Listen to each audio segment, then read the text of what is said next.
भारत के पूर्व प्रधानमंत्री अटल बिहारी वाजपेयी की आज दूसरी पुण्यतिथि है। इस मौके पर आज अटल समाधि कार्यक्रम आयोजित किया गया है। कार्यक्रम में राष्ट्रपति रामनाथ कोविंद, उपराष्ट्रपति वेंकैया नायडू, प्रधानमंत्री नरेंद्र मोदी समेत कई गणमान्य लोग अटल जी को याद करने समाधि स्थल पर पहुंचे। समाधि पर भजन गायन हुआ। प्रधानमंत्री मोदी ने अटल जी की समाधि की परिक्रमा भी की। गृह मंत्री अमित शाह, रक्षा मंत्री राजनाथ सिंह समेत कई नेताओं ने उन्हें याद किया। अटल बिहारी वाजपेयी से जुड़ा एक वीडियो शेयर करते हुए प्रधानमंत्री मोदी ने लिखा कि देश उन्हें कभी नहीं भूलेगा। प्रधानमंत्री मोदी ने वीडियो संग ट्वीट भी किया। लिखा, पुण्यतिथि पर अटल जी को नमन।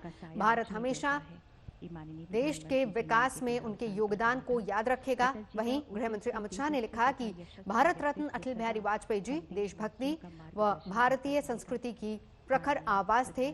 वो एक राष्ट्र समर्पित राजनेता होने के साथ साथ कुशल संगठक भी थे, जिन्होंने बीजेपी की नींव रखी, उसके विस्तार में एक अहम भूमिका निभाई और करोड़ों कार्यकर्ताओं के देश सेवा के लिए प्रेरित किया।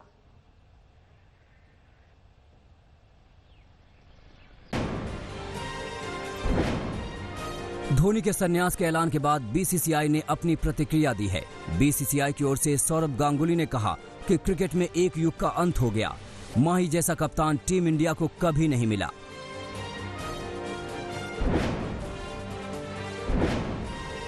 धोनी के संन्यास पर उनकी पत्नी साक्षी ने पोस्ट शेयर की है, जिसमें साक्षी ने लिखा है कि उन्हें धोनी पर गर्व है।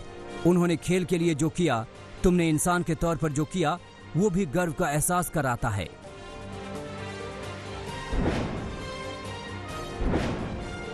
विराट कोहली ने भी धोनी को लेकर ट्वीट के जरिए अपनी प्रतिक्रिया दी। विराट ने कहा कि धोनी की कामयाबी पूरी दुनिया ने देखी है। उन्होंने जो देश के लिए किया, वो देशवासियों के दिल में हमेशा रहेगा।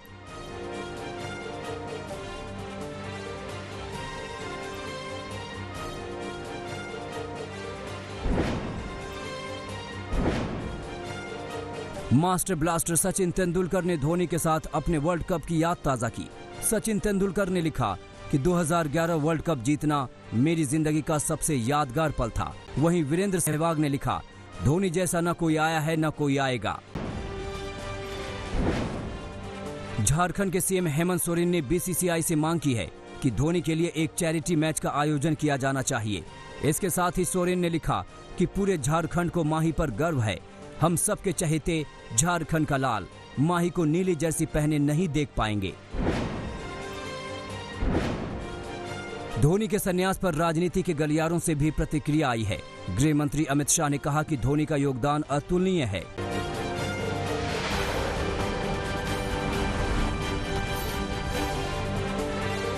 यूपी के सीएम योगी आदित्यनाथ ने भी धोनी के योगदान को याद किया। ट्वीट करके योगी ने कहा कि विलक्षण प्रतिभा संपन्न, अद्भुत नायक, धैर्य के प्रतिमान, भारतीय क्रिकेट जगत के जाज्वल्यमान नक्षत्र धोनी का संन्यास लेना एक युग की समाप्ति है। आपने सदैव भारत का मान बढ़ाया है। आप युवाओं की प्रेरणा हैं। योगी ने धोनी को नवीन पारी के लिए शुभकामनाएं दी। झारखंड के पूर्व सीएम रघुबर दास ने कहा कि अपने खेल और व्यवहार से अलग पहचान बनाने वाले झारखंड की शान कैप्टन कुल महेंद्र सिंह धोनी युवाओं के प्रेरणा स्रोत हैं। देश को कई कप जिताने वाले हमारे माही को दूसरी पारी के लिए शुभकामनाएं। फिल्म निर्देशक शेखर कपूर ने धोनी के बारे में कहा कि वो असली गेम चेंजर रहे। वो साधारण दिखते रहे, लेकिन उन्होंने असाधारण नतीजे दिए। रिटायरमेंट का ऐलान करने के बाद धोनी चेन्नई में ट्रेनिंग कैंप में हिस्सा लेने के लिए रवाना हो गए। ये कैंप आईपीएल के लिए हो रहा है। धोनी आईपीएल खेलने के लिए रांची एयरपोर्ट से चार्टर्ड फ्लाइट से चेन्नई रवाना हुए हैं। वहां से चेन्नई सुपर किंग की पूरी टीम 21 अगस्त को यूएई के लिए रवाना होगी। बुधवार को महेंद्र सिंह धोनी का स्वाब सैंपल कोरोना टेस्ट के लिए लिया गया था। टेस्ट में उनकी कोरोना रिपोर्ट नेगेटिव आई थी। धोनी के इस फैसले से उनके चाहने वाले तो निराश हैं ही, उनके शुरुआती दिनों के कोच रहे चंचल भट्टाचार्य भी स्तब्ध हैं। क्रिकेट के गुर सिखाने वाले चंचल भट्टाचार्य को इस बात का जरा भी विश्वास नहीं था कि धोनी इतनी जल्दी संन्यास ले लेंगे। महेंद्र सिंह धोनी के अंतर्राष्ट्रीय क्रिकेट से संन्यास लेने की खबरों से रांची में उनके फैंस भी स्तब्ध रह गए। धोनी के संन्यास लेने की खबर के बाद उस स्कूल के बाहर उनके फैंस जमा हो गए जहां से धोनी ने पढ़ाई की थी।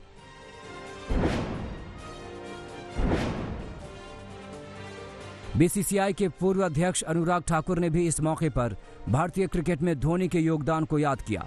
ठाकुर ने कहा कि वो सबसे सफल कप्तान रहे, उनके फैंस लगातार उनकी कमी महसूस करेंगे, हालांकि इससे नए खिलाड़ियों को भी आगे आने का मौका मिलेगा।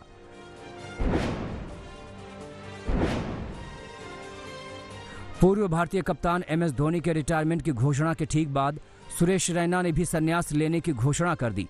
रैना ने इंस्टाग्राम अकाउंट पर एक पोस्ट कर इसकी जानकारी दी है।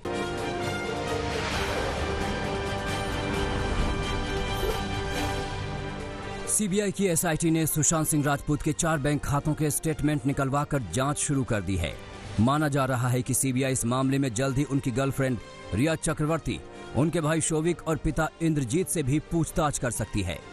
ईडी पहले से सुशांत के खातों से निकाली गई रकम और उनकी कंपनियों में रिया और उनके परिवार की हिस्सेदारी की जांच कर रही है।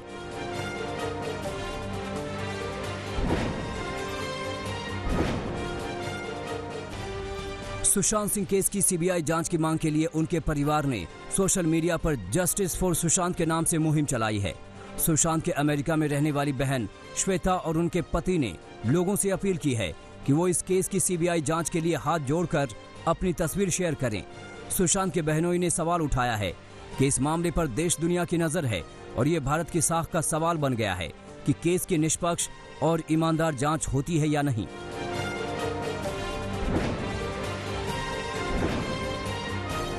सुशांत के परिवार ने सोशल मीडिया पर एक वीडियो भी जारी किया है जिसमें सुशांत की तस्वीर के सामने परिवार के लोग मंत्रोच्चार के जरिए सुशांत के लिए इंसाफ की मांग कर रहे हैं। परिवार की मुहिम से लाखों लोग जुड़ रहे हैं। सुशांत की पूर्व गर्लफ्रेंड अंकिता लोखंडे ने भी इस मुहिम को समर्थन दिया है।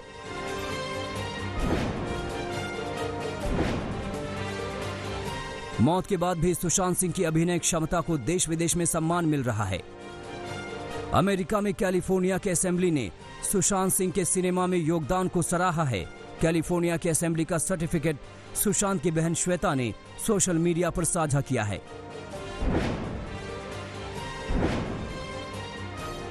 सुशांत सिंह की मौत की जांच के लिए इंटरनेट पर चल रहे अभियान पर एआईएमआईएम सांसद इम्तियाज जलील ने ऐतराज जताया है। इम्तियाज जलील का आरोप है कि महाराष्ट्र में इस साल अभी तक 450 से ज्यादा किसान खुदकुशी कर चुके हैं। उस पर कहीं कोई बहस नहीं हो रही है, लेकिन सुशांत सेलिब्रिटी थे, इसलिए उनकी खुदकुशी को बेवजह तूल दिया जा रहा है।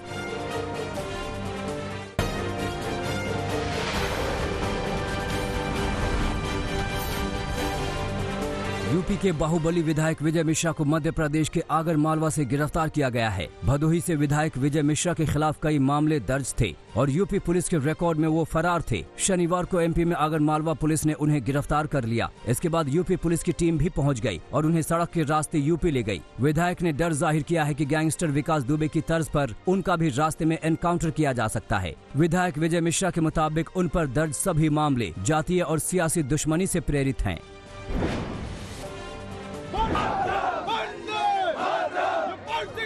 समाजवादी पार्टी से अलग हुए शिवपाल सिंह यादव ने 2022 के यूपी विधानसभा चुनाव के लिए बड़ी अपील की है। शिवपाल ने सभी समाजवादियों से इस बार की चुनावी लड़ाई में एकजुट होकर साथ आने को कहा है। शिवपाल का इशारा भतीजे अखिलेश की ओर है, जिनके साथ पिछले विधानसभा चुनाव के दौरान मनमुटाव होने के बाद उन्होंने अलग पार्टी बना ली थी। लेकिन अब शिवपाल कह रहे हैं कि 2022 की लड़ाई के लिए सब कुछ त्याग देना चाहिए। समाजवादी पार्टी के लोग लड़ेंगे।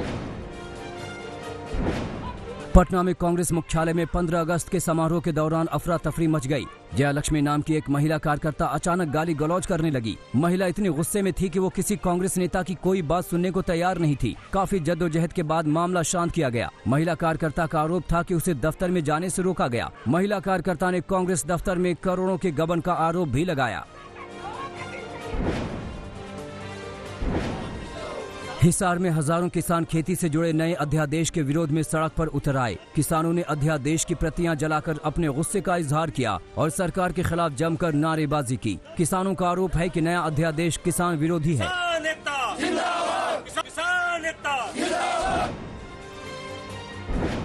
कानपुर पुलिस ने गैंगस्टर विकास दुबे के गुर्गे प्रभात मिश्रा के पिता को गिरफ्तार कर लिया है। पुलिस कर्मियों की हत्या में प्रभात दुबे के साथ पिता को भी आरोपी बनाया गया था। पुलिस के मुताबिक पिता और बेटे दोनों ने पुलिस कर्मियों पर गोलियां बरसाई थी। प्रभात के पिता पर 50,000 का इनाम घोषित किया गया था। प्रभात का घर विकास के घर के ठीक सामने था। पुलिस इसे पहले ही ढा चुकी है। प्रभात के पिता की दलील है कि उन्होंने जो किया वो विकास दुबे की दबाव की वजह से किया।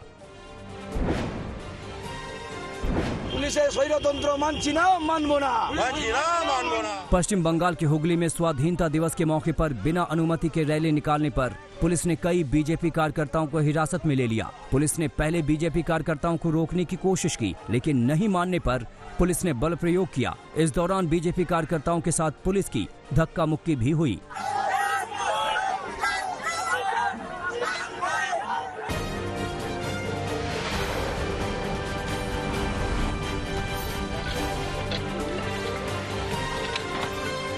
जयपुर में शुक्रवार को भारी बारिश से हुई तबाही की तस्वीरें अब सामने आ रही हैं। शहर के किशनगढ़ भट्टा बस्ती में एक शख्स पानी की तेज धाराओं में बह गया था। शनिवार को एसडीएफ के बचाव दल ने उसका शव मिट्टी के नीचे से बरामद किया।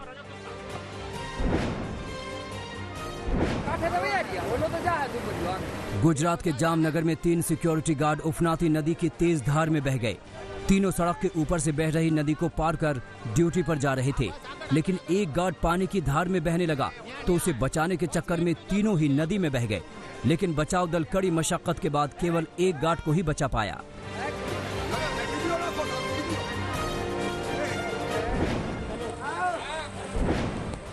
वडोदरा के पास धनी यावी में रिटायर्ड पुलिस इंस्पेक्टर की कार बाढ़ की चपेट में आ गई।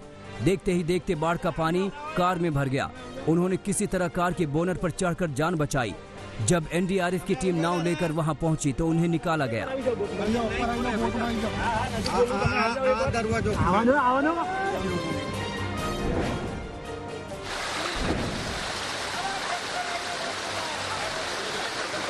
सूरत भी 3 दिन से भारी बारिश के चलते पानी पानी है। सड़कों पर घुटने तक पानी जमा है।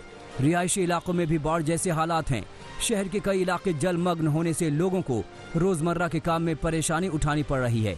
लोग नगर निगम से भी नाराज हैं, जिसने आफत में राहत को लेकर कोई इंतजाम नहीं किया।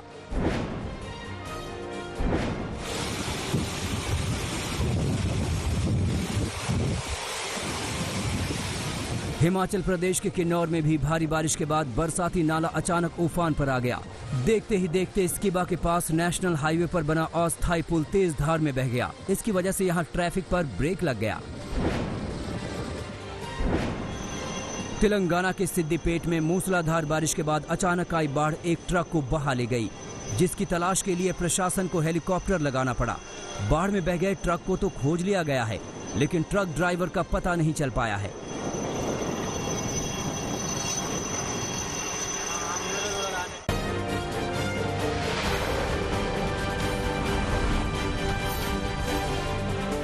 यूपी के फतेहपुर जिले में दबंगों ने एक बुजुर्ग को लाठी डंडों और धारदार हथियारों से बुरी तरह जख्मी कर दिया। बुजुर्ग को गंभीर हालत में नजदीक के अस्पताल में भर्ती कराया गया, जहां डॉक्टरों ने उन्हें कानपुर रेफर कर दिया। पुलिस ने इस मामले में 2 आरोपियों को गिरफ्तार किया है और हमले में इस्तेमाल कुल्हाड़ी भी बरामद कर ली है।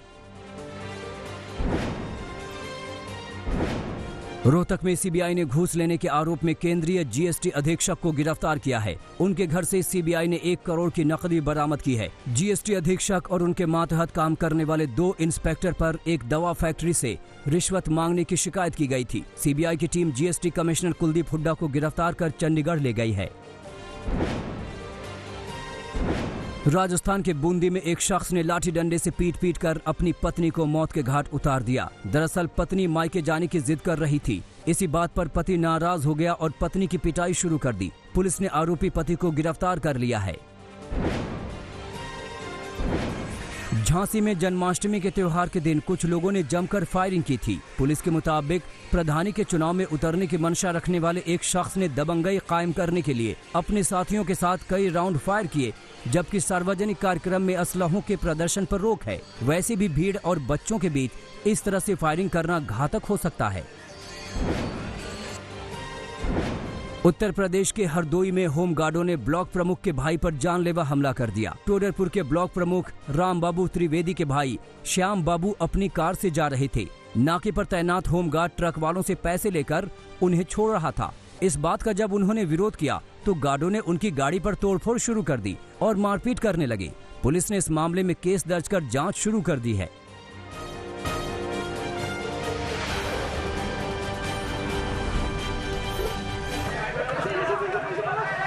यूपी के रामपुर में दो पक्षों के बीच मारपीट का एक वीडियो सोशल मीडिया पर वायरल हो रहा है। ये जिले के टांडा थाना क्षेत्र का है, जहां मामूली विवाद पर दोनों पक्षों में लाठी डंडे चल रहे हैं। इस झगड़े में दोनों पक्षों की महिलाएं भी शामिल हैं। लोगों ने इसका वीडियो बनाया और वायरल कर दिया। पुलिस ने वीडियो देखने के बाद दोनों पक्षों के खिलाफ कानूनी कार्रवाई की और भविष्य में झगड़ा नहीं करने की हिदायत दी है। फिलहाल इलाके में शांति बनी हुई है। उत्तराखंड सरकार में मंत्री रेखा आर के तालाब से 30,000 मछलियां चोरी हो गई हैं। उनका बरेली में फार्म हाउस है, जिसमें तालाब बनाकर मछली पालन कराती हैं। फार्म हाउस से मछलियां चोरी करने का आरोप उनके ही पुराने केयरटेकर पर लगा है। पुलिस ने केस दर्ज कर जांच शुरू कर दी है। पालघर जिले के नाला सुपारा में एक महिला से गैंगरेप का मामला सामने आया है। जब महिला घर में अकेली थी तो कई लोग उसके घर में घुस आए और बलात्कार किया। पहले लोग लाज के भय से ये बात छुपाए रखी, लेकिन फिर पति को बताया। पति ने इसकी शिकायत थाने में की। पुलिस ने गैंगरेप के आरोप में 3 लोगों को गिरफ्तार किया है। अदालत ने तीनों आरोपियों को 4 दिन की पुलिस कस्टडी में भेज दिया है। बागपत के छपरोली में हुई बीजेपी नेता संजय खोखर की हत्या की सीबीआई जांच कराने की मांग उठ रही है।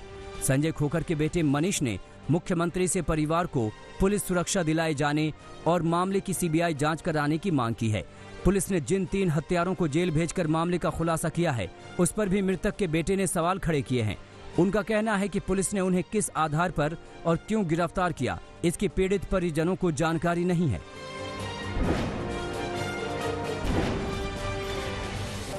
स्वतंत्रता दिवस के दिन छत्तीसगढ़ के सुकमा में 5 नक्सलियों ने समर्पण किया है।